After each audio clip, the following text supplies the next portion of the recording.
สบายดีน้องฮันโดยสบายดีบ่คนสบายดีบ่เจ็บโดยสบายดีพ่อแม่ผู้ใหญ่ใจบุญทุกท่านและ FC ทุกท่านนึกว่าอยู่ในลาวและไทยและต่างประเทศก็ขอสวัสดีสบายดีเมื่อสุขคนเด้อตาน้องฮันเป็นหยังคือว่าแดงบ่ได้เป็นหยังๆคือว่าไห้นี่เนาะพอบ่สบายพอเราบ่สบายโดยเป็นหยังบ่ฮู้บ่สบายมือนี่ซะบ่โดยแบบโตแข็งบ่ฝนเข้าห้องน้ำบางยานี่อยู่ตอนบ่ฝนเข้าห้องน้ำบ่ให้เบิดก็กลัวเอามาอยู่นึงว่าเจ็บสิทานน้อยเราเป็นอะไรบ่ฝนบ่เห็นบางยาสิไข้ก็คือแบบว่าโตแข็งบัดเดียวเลยนะดูน้องเพิ่นก็นวดให้เลยยันแบบพอเสียชีวิตนะก็ยาเราก็เคยเป็นนี่อยู่บ่น้องฮันเคยตามเคยทางน้องฮานเพิ่นก็ให้เนาะคิดว่ามื้อนี้เป็นมื้อดีเนาะแต่ก็มาเจอเรื่องแบบนี้ก็บ่จักสิว่า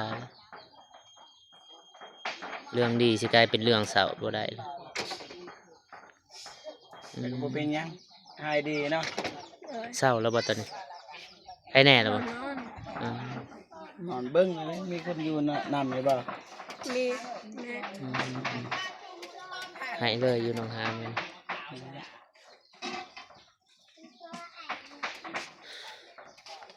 เอาพาไปเอาเครื่องมาเจ็บไปเปิดคลิปเพื่อน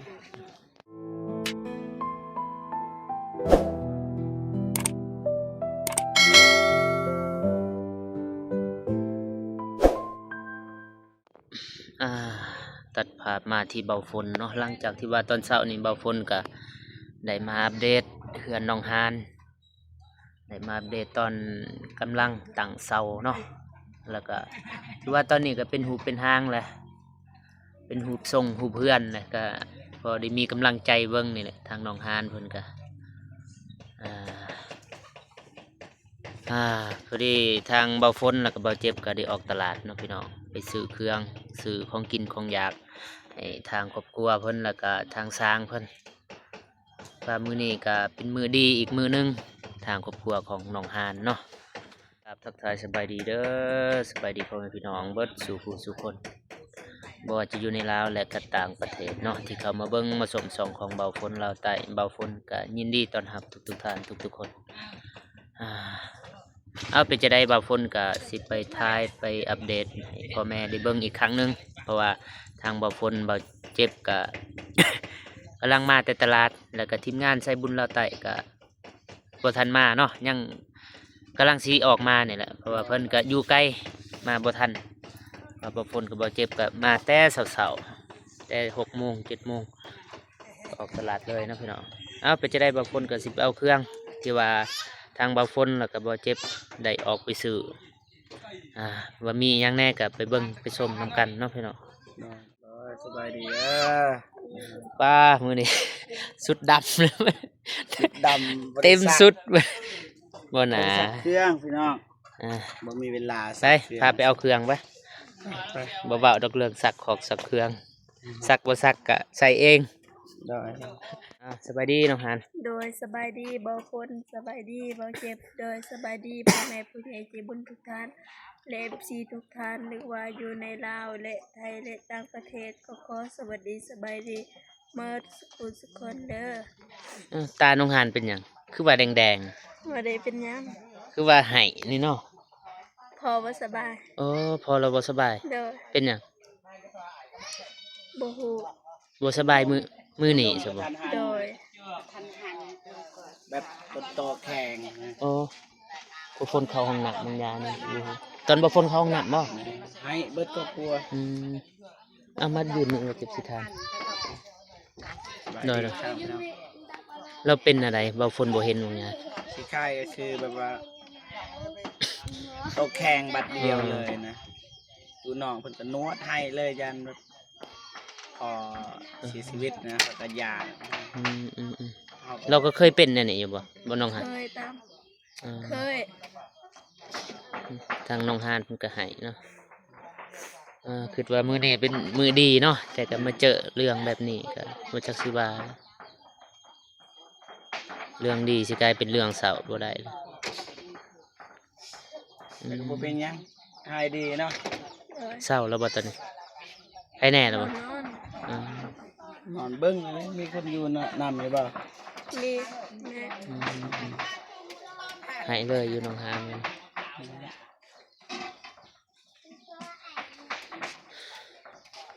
เอ้าพาไปเอาเครื่องมาเจ็บไป เปิดคลิปเพื่อนฟองอยู่ตลาดงานงบทั้งหมดทั้งมวลจะเป็นงบของแม่ๆแล้วเล็กน้อยเนาะทำไอทีดีเอาไหม ของกินของอยาก ตำหูเอาเบิดเท่าไรเดียวมาไล่กันเอาเครื่องเป็นปากก่อนเอาต่อเข้าตู้เนาะตู้ก็มีพี่น้องนี่เครื่องแม่เพียนแม่เพนตัดเรียบร้อยพี่น้องนี่แหละ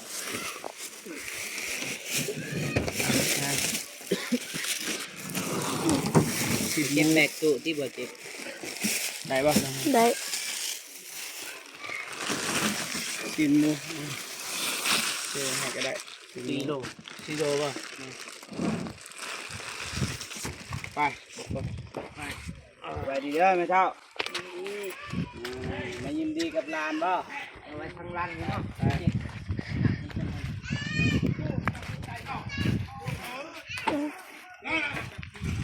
ไปนี่แหละไปอีกไปนี่ก็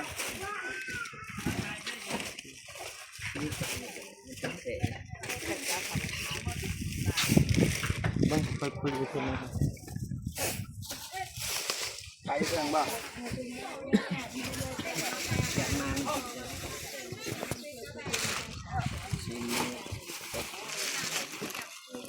จะน่าจะแบบเดทบ้านนี่พี่น้อง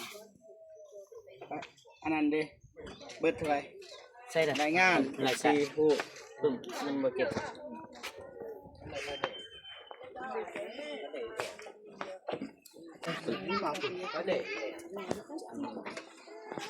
โกง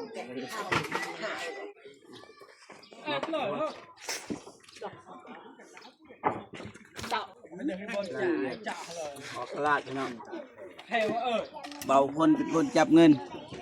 เบาเจ็บเป็นคนจดเนาะหายตัวอย่างว่าเงินหายกับน้ำกันนี่แหละ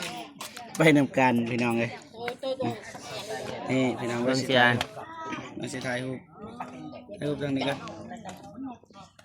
เรียบร้อยออกตลาดมื้อนี้อ่านบ่ฝน ทั้งหมดทั้งมวลก็อยู่ในนี่เบิดนั่นน่ะแต่ว่าเฮาซื้อมาไว้อยู่เฮือนหนองหานเนาะแล้วก็เดี๋ยวบ่ฝนสิอ่านเนาะซีนหมู4 โลถูกอยู่ 360,000 เนาะ แล้วก็น้ำหวานหรือว่าเป๊ปซี่น่ะก็150,000 ก็เด้อ น้ำดื่ม1 แพ็ค55,000แป้งนัว1 ธง25,000ขนอ1 ธง25,000แล้วก็มะนาว20,000ผักหอมแล้วก็ผักต่างๆรวมเข้ากัน35,000ปลาแดก2 ปุก30,000ผักกาด3 โลโลละ35,000แล้วก็ตกอยู่150,000แล้วก็รวมทั้งเบิดบัดนี้ อืม 760,000 กีบ กินอะไรเป็นเงินไทย เงินไทยบ่ ออกเลยออกไว้ โดยประกาศประต อะ อ ไร บ เป็นเงินไทยกับ1,134 บาท เงินไทยถึงเท่าไหร่ จดไว้1,134 บาทหนังสือบาท 1,000บ่ 1,134 บาท 1,134 บาทกี่หลายเท่าเด้ บาทตัวบี มีภาษาไทยมาสิเขียนภาษา หลายแล้วทำไมซื้อต่างกันเนาะ แต่ว่างามอยู่ครับบ่อยากเอาจริงเอาจัง 1,135 บาท บาท แต่ว่าแม่พิมพ์เพิ่นโอนเงินมาให้ 2,000 บาท เนาะ แต่ว่าหักค่าบริการแน่หักน้อยเดียวนี่นะหักน้อยเดียว แต่ว่าแสดงว่าเงินยังเหลือ แม่น แม่เพิ่นก็บอกให้เติมน้ำมันรถให้เบาฝนแน่ ประมาณนั้นแหละมันจะว่าไปอัปเดตบ้านน้องห้าม เด้อเป็นหมอปานนี้อันนั้นเนาะเฮ็ดให้เขาเฮ็ดกินเฮ็ดยาก ไปใช้แต่ละมือ ไปรับจ้าง รับจ้างผู้นี้บ่ไปรับจ้าง โดย ดุเนาะผู้นี้ บ่ค่อยเห็นหน้าเลย มาแต่เช้าก็บ่เห็นหากก็เห็นเพราะว่ามื้อนี้ก็เป็นมือสันวันดีมือ4วันซอกบ่ประกอบวันงามก็ว่าได้พี่น้อง มือประกอบเพื่อน วันงาม แต่ว่าบ่ฝนเห็นแล้วตอนเช้านี่ เห็นเฮ็ดเวียก ทางนี้ก็น้ำตาไหลตลอดอยู่บ่อยากตายไปพักผ่อนไม่ได้เฮ็ดเวียกเฮ็ดงานสบายดีเจ๊ สบายดีเด้ออ้ายเด้อ สบายดีสบายดี บ่อ้ายบ่ทันสบายดีเนาะสบายดี โดยสบายดีบางคนโดยสบายดีพ่อแม่พี่น้องและพี่เจบุญทุกท่านและFCทุกคนโดยอยู่ในลาวทางไทยและต่างประเทศและคนอยู่ในบ้านขอสวัสดีสบายดีและเบิร์ดสุขสุขคน ตัวอื่นหันเบาฝนก็บ่ขอเว้าแต่ว่าคือบ่เห็นใส่เกิบ ใหญ่ สบาย ใส่ ดีเด้ เอ อ อเขาลักเกิบบ่ บ่เอ้ยโหยใส่ โอ้โหจ้ะจะเฮ็ดหยังแต่เช้าน้อง กะเฮ็ดเรียกสวยนี่ แม่นบ่เฮ็ดเวียกซอย แม่น แม่นซอยกินบ่จัก เอากะเฮ็ดเรียกแล้วคันว่าเขาให้กินก็กินนั่นน่ะ เออ โดย แต่งตัวมันน้องสาลี สบายดีเด้อ โดย กินข้าวกินน้ำแล้วบ่น้ำเพิ่น กินแล้ว ได้หยังกิน หมู หมูหมูครับเฮ็ดฮีดเห็นบ่ โดย อ่าเอาขอบใจไปหาเฮ็ดเวียกนะ โดย ไปซอยอหยังที่ว่าน้องซอยได้อะนะ โดย ได้เดี๋ยวบ่ฝนก็ไปหาแม่น้องสาลีเนาะเพราะว่าบ่ฝนก็บ่ได้เห็นดนล่ะ โดย สบายดี บ่าวพรสบายดีพ่อแม่ผู้ใหญ่ใจบุญสบายดีสีทุกท่านหรือว่าในลาวและไทยและต่างประเทศก็ขอสวัสดีสบายดีเด้อเบิดสุขุสุขคน โดยเห็นว่าไป1กับ2บ่ โดย ยินดีนํบ่าวฝน โดย พอแต่ให้เอื้อยแล้วก็อ้ายเพิ่นฮักแพงกันหั่นน่ะ โดย มันเป็นธรรมดาของชีวิตตามบ่าวฝนคิดหั่นนะ โดย กันว่าอยู่แล้วสบายใจก็บ่ว่าหยัง โดย ขอแต่เฮาใช้ชีวิตแต่ละมื้อให้มีความสุข โดย ในความคิดหรือว่ามุมมองของเบาฝนนะแต่ผู้อื่นเบาฝนก็บ่ฮู้นะบ่ขอเว้าแต่ว่าตามเบาฝนคิดก็คันว่าเฮาอยู่แล้วสบายใจแล้วก็เพิ่นก็เป็นคนดีหั้นนะ โดย แต่บ่เป็นหยังแต่ว่าฮักแพง โดย แล้วก็ฮักจนฮอดมือตายพุ่น โดยขอบใจละลาย โดย บางคนที่อวยพร ขอบใจสบายดีเด้อแม่เฒ่า สบายดี นี่เป็นแม่ของเอื้อยเพิ่นเฮ็ดหยังเอื้อย กวิด ป้ากระวิดหืดเนาะกะลนยาสูบเพิ่นสบายดีเนาะน้องพี่ชายหรือว่าอ้ายของน้องฮานเนาะแต่ว่าหากผู้ใดบ่เคยเห็นมื้อนี้บ่ฝนก็ได้ทายเพราะว่าเห็นคอมเมนต์หลายๆคอมเมนต์จากให้ทายให้หาพี่สาวแล้วก็พี่ชายของน้องฮานแต่ว่ามื้อนี้บ่ฝนมีโอกาสก็เลยได้ทายให้เบิ่งเดี๋ยวบ่ฝนก็สิไปอัปเดตไปเบิ่งเนาะพี่น้องเห็นเป็นหูเป็นหางแล้วพี่น้องบ่ฝนเห็นก็ดีใจขนาดบ่แม่นเฮือนของบ่ฝนยังรู้สึกดีใจปานนี้สิว่าใหญ่บ่ก็บ่ใหญ่เนาะพออยู่เฮ็ดตามกำลังตามงบเนาะพี่น้องเพราะว่าทาง บ่แม่นว่าเบาฝนเบาเจ็บบ่แล้วก็เป็นเงินของผู้ใหญ่ใจบุญทางฝั่งไทยเนาะโดยกินน้ำส้มบ่แม่นน้ำส้มเด้ออันนี้เด้อบ่แม่นอื่นนี่น้ำส้มเด้อโดยเถอะพี่น้องซอยเพิ่นเล่าแล้วก็เราให้กินน้ำส้มไปจังซั่นโดยเอากินจะน้อยสิขึ้นไปอันนี้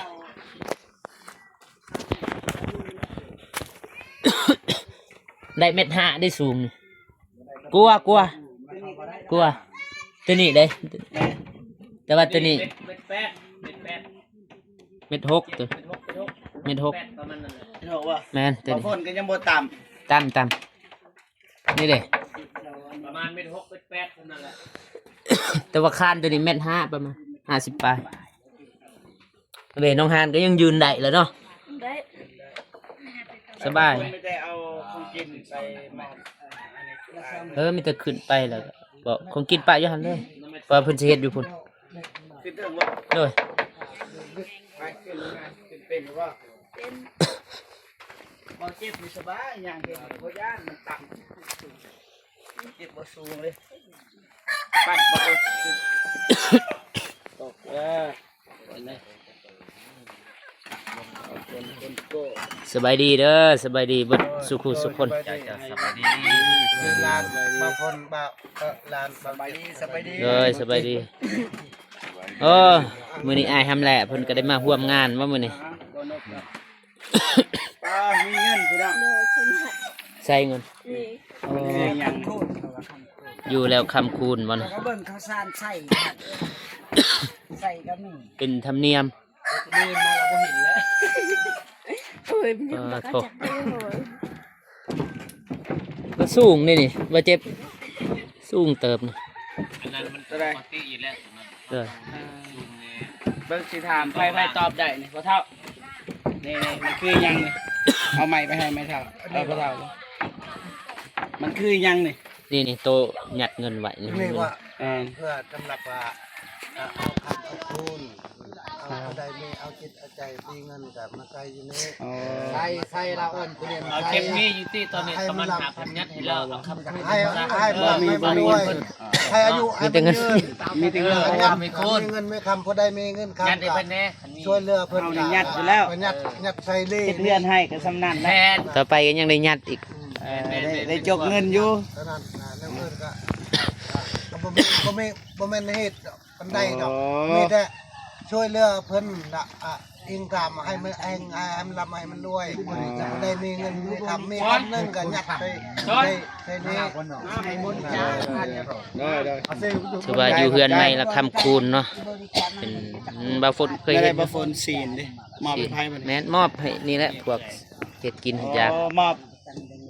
แม่ แต่ นเฮามอบ จุอายนี่จุพอนี่ แม่น ย่อเฮือน เด้อ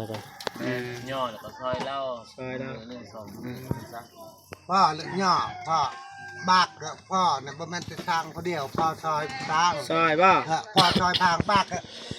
ซอยสร้างแล้วก็ซอยเจ้าของเฮือนมันซะ บากประกอบประเดพ่อหมดตั้งเท่าก็ประกอบ โดย พอดี พ่อช่วย พอเพิ่นกบไม้ เด้อก บไม้ แต่ว่าเฮา ซอย สิเอาน้ำใจให้ เด้อ แมน สิเอาน้ำใจให้แมนตัวน่ะ ให้พอเพิ่นใส่ก่อนประมาณอยู่400,000 เด้อ แล้วก็บัตรแล้วเฮือนอนหยังเขาสิให้ประมาณ700,000นั่นแหละก็เป็นบาทว่าล้านนั่นแหละเขาสิให้ประมาณนั้น แต่ว่าตอนนี้เขาสิให้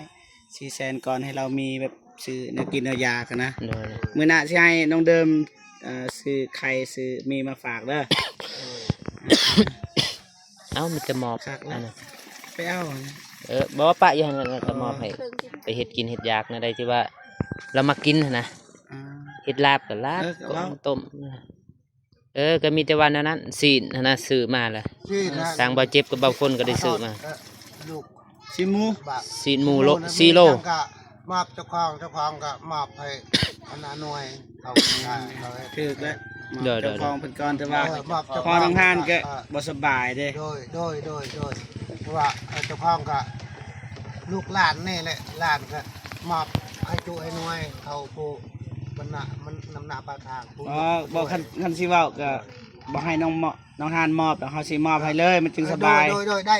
กัน เพราะว่าเฮาก็ซื้อให้จุอันนี้แหละจุพ่อจุอายอันนี้ได้กินนะ อืม หากเป็นน้ำใจเนาะเนี่ยก็เขาบอกขอบใจหลายๆเนาะ มาย่อมานี่แหละคักแหละไปบ่ฝนลง กินอิ่มแล้วบ่นี่ พ่อประกอบ งาน อัน นี้ นี้ อย่าเฝ้าอิ่ม ความช่วย ตัวเห็นเบิด แต่ว่าก็นั่งลง พ่อ เรือ พ่อ กัน พ่อช่วยนี่ก็ขอโทษมันสินะนี่ก็พ่อเอ็ดนี่ข้างคือข้างนี่พ่อเอ็ดประกอบตัวหนึ่งข้ามพูดได้ จะน่อยได้ฟังล่ำเลยฟังหมอล่ำเลยจ้ะนะ โอ้ยบ่สบาย ว่า ปกติแทงยัง ลำใบมอนวะเมื่อหน้าเนาะ ข้อมันก็เป็น อันนี้เท่าแน่เนี่ย ไข้หวัด เด้อกินยาอยู่บ่ ค คิด เราแบบ บ่มียายยัง อยากสร้างครอบสร้างครัวมี มีแต่อ บ่ ด มี เอา บ่มีบ่สิจะเท่าแล้ว สำนักนั่นแหละ มีได้มี ยาหันมีอยู่แต่เงินบ่มีเนาะ อยุประมณเท่าไหร่15 ปีบ่ อ๋อรุ่นราวเขาวเดียวแหละมีอยู่ ว่าสิเอารุ่นบ่ได้เด้เพื่อเพิ่นบ่ทันได้ ยัง ทำ เกิ กัน นใจ มื้อดอก เพราะว่าพ่อเพิ่นอยู่คนเดียวเด้บ่มีคนเบิ่งแย่งดูแลเด้ไอ้ตนคันพ่อสนใจก็บ่เจ็บจัดไป สนใจสนใจสนใจ สนใจ สนใจบอกสิบ โอ้สนใจ แต่ ใครเด้อ ได้สนใจอยู่แต่บ่มีเงินแต่ง เออ เออบ่มีเงินแต่งบ่มีปัญหา บ่เจ็บสิจัดการเอง เก็บที่จะให้ว่าซั่นซะ ว่าแม่เฮามีเงิน โอเคโอเค แม่อยู่ให้ดำบ่ บ่ อ๋อ แม่อยู่ไทยพุ่นน่ะตอนนั้น ใคร เราก็มา โอ้ยแห้งมักมันได้ มา อยู่ ยามเด้มายามแล้วก็ แม่น สิแปลงเลยเฮือนหลังนี้เฮ็ดเฮือนหลังใหม่ โด ๆ ย โอ้ โดย ดีมันยังก็ขอบใจหลายๆดีใจนำลาวเด้อสักคน แม่นก็น้อย มันยังก็ แม่เพิ่นขับรถนี่แหละใกล้ๆรถบ่ฝนนั่นแหละ โอ้ยเนาะแม่นเนาะ มาจอดอยู่นี่แหละ ดีใจนำ เพิ่ หลาย น ๆดีใจนำเพิ่นเด้อ ขี่ไปตำเฮือนพ่อเฒ่าก็มี กันได้ก็พ่อเองสิครับเองเนาะ เป็นอยู่บ่ ก็แอบนะ เอ ประมาณ ซ้ำแอบแล้วมุนเบิด เป็นแต่รถอีเต้นเนาะว่าซั่นซะแต่ว่าย้อน เด้อโอเค เพิ่นเคยขับจักรยานเอาว่ายอม บ่กวนแล้วบัดนี้สิลงไปเด้อ เด้อ ไปบ่ฝน ไป ลงไปบัดนี้พอละ ไปลงฮะ ถ่ายคลิปนี่ พาไป มีตลาดหยัง สิถ่ายลงหันลง ไป เบิ่งสิลงไปก่อนนะสิถ่าย ไทยบ่มักไทยเคย ลงมาโถตะลุดลงเลยเนาะบ่เจ็บ มีแต่ว่าให้น้องฮานขอบอกขอบใจขอบบุญขอบคุณผู้ใหญ่ใจบุญเพิ่น โดยขอบคุณผู้ใหญ่ใจบุญทุกท่านแม่ๆเด้อก็ขอที่ซัพพอร์ตน้องที่ส่งมาเงินให้เบาเจ็บกับเบาพลซื้อเครื่องเซียนหมูกับผักต่างๆกับน้ำลายสนิทก็ขอให้อยู่ดีมีแห้งความเจ็บบ่อยได้ความไข้บ่อยมีก็ขอให้ยังให้มีให้ร่ำให้รวยปรารถนาสิ่งใดก็ขอให้ได้ที่สิ่งนั้นเลยเด้ออย่าเจ็บอย่าจนเด้อสาธุ สา ธุเด้อ โอเคเนาะพ่อพี่น้องหลังจากที่ว่าเบาฝนแล้วก็เบาเจ็บก็ได้ตลาดออกไปซื้อของกินของอยากในการที่ว่าก็ตั้งเสาเฮือนของน้องฮานในมือนี้เนาะเป็นมือสั้นวันดีว่าสั้นซะแล้วก็ทางทีมงานเฮาทางเบาเจ็บแล้วก็เบาฝนก็ได้ออกตลาดแล้วก็ได้ซื้อซีนหมูแล้วก็ต่างๆเนาะหลายสิ่งหลายอย่างเป็นทีมห้อยตัวนี้ก็ได้มาหอดเพื่อนแล้วก็ได้มอบ ได้มอบให้ทางครอบครัวน้องฮานแล้วก็คนที่ว่ามาซอยน้องฮานเฮ็ดอยากเฮ็ดกินมากินอะไรก็เฮ็ดแนวนั้นเนาะว่าทางบ่ฝนก็บ่เจ็บก็บ่เป็นเฮ็ดบ่เคยเฮ็ดของกินของอยากเนาะพี่น้องกับคันว่าเฮ็ดคันถามว่าเฮ็ดเป็นบ่ก็เป็นแต่ว่าย่านบ่ถึกปากเขาก็จะกินอะไรก็เฮ็ดแนวนั้นเนาะถือว่าทางทีมงานสายบุญเราไต่ก็สิลงมาแล้วพี่น้องแต่ว่าบ่ทันฮอด